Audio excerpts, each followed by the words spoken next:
जो कि आज लूथरा ब्रदर्स के चिटिंग वाले केस के अंदर इंटरवेंशन एप्लीकेशन जो परिवार की तरफ से, विक्टिम परिवार की तरफ से रिप्रेजेंट करते हुए हमारे द्वारा कोर्ट में फाइल की गई थी, उसको बड़े अनफॉर्चुनेटली ऑनरेबल कोर्ट द्वारा रिजेक्ट कर दिया गया है। ये बहुत आश्चर्यजनक बात है कि क्यों विक्टिम परिवार को बोलने से रोका जा रहा है। मैं इस बात से बहुत हैरान हूं कि जिस डेट पे जब इसकी आर्ग्यूमेंट हम लास्ट डेट पे करके गए थे, उसी वक्त दोनों एक्यूज लूथरा ब्रदर्स के वकील इतनी बड़ी बैटरी बैंक के साथ में वो लोग इसको अपोज कर रहे थे और पूरी कोशिश कर रहे थे कि किसी प्रकार से ये इनकी विक्टिम्स की आवाज को कोर्ट में नहीं आने दिया जाना चाहिए। ये बहुत हैरानी की बात है। इसके लिए डेफिनेटली हम लोग अपील करेंगे और इसके लिए हायर कोर्ट्स हम लोग मूव कर रहे हैं और हम लोग बिल्कुल चाहते हैं कि विक्टिम परिवार को सुना जाए। इसमें इन्होंने तर्क दिया था कि जो कि चिटिंग हुई है, वो चिटिंग में किसी भी प्रकार से विक्टिम परिवार विक्टिमाइज नहीं हुआ है।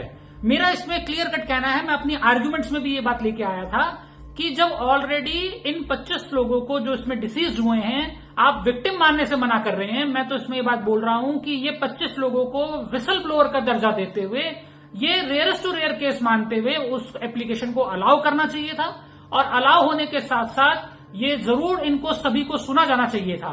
ये 25 लोगों की जब जान सेक्रीफाइस हुई, उस सेक्रीफिकेशन के बाद ही एजेंसीज के कान नाक आंख खुले और तब जाके ये बात सामने निकल के आ पाई कि वो एक रेस्टोरेंट और ये क्लब सब कुछ फर्जीवाड़े तरीके से चला रहे हैं। और आज एक्यूज की तरफ से ये बात बोली जा रही है कि हम लोग उसमें विक्टिम नहीं है और ये लोग उसके डिसीज उस केस से रिलेटेड नहीं है, तो इसलिए इसमें इनकी इंटरवेंशन अलाउ ना की जाए।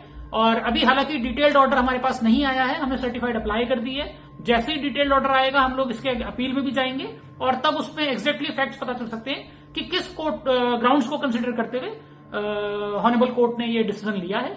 जो भी ऑनरेबल कोर्ट का डिसीजन है उसको मानते हुए हम यहां से गो डाउन करते हुए हमारे जो भी लीगल रेमेडीज हैं उसको ले हम अपील करने के लिए हायर कोर्ट्स में जाएंगे और डेफिनेटली उसको अपील करके और उम्मीद करेंगे कि हाई कोर्ट हमारी बात सुनेगा, समझेगा और इसको अलाउ करेगा और कम से कम इस केस को एक बिल्कुल अलग केस और एक सेट एग्जाम्पल और बेंचमार्क मानते हुए इस बात को रखेगा कि जहां पर ये फॉर्जरी स्टेब्लिश हो पाई और जहां पर ये रेज आउट हो पाया, जहां से एफआईआर रजिस्टर हो पाई, वो इंसिडेंट हुआ कब।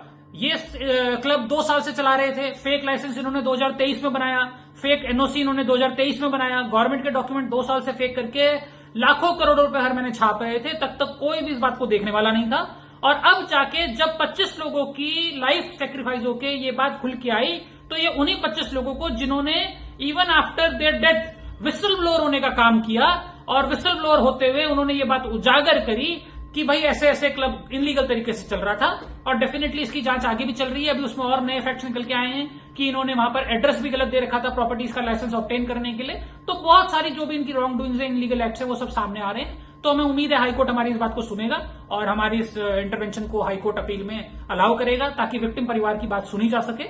जो भी फैसला कोर्ट को देना है वो कोर्ट का फैसला है, लेकिन कम से कम इस केस में सिंपैथेटिकली देखते हुए हमारी गुजारिश रहेगी हाईकोर्ट से भी कि कम से कम विक्टिम को बोलने दिया जाए, विक्टिम का पक्ष कोर्ट के सामने आ जाए और फिर जो भी फैसला माननीय कोर्ट का होगा वो हमेशा स्वीकार्य है और आगे भी स्वीकार्य रहेगा। बट लेकिन इसमें विक्टिम की बात को सुना जाना चाहिए। Like hearing, the anticipatory bail application was for orders on intervention application. That has been rejected by the court.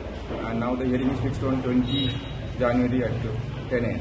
for arguments. What was the main application? That's what happened. The main application is fixed on 20 January for hearing. Bail application. Bail application. Bail application is now on 17th in the afternoon. This Saturday in the afternoon. Arguments.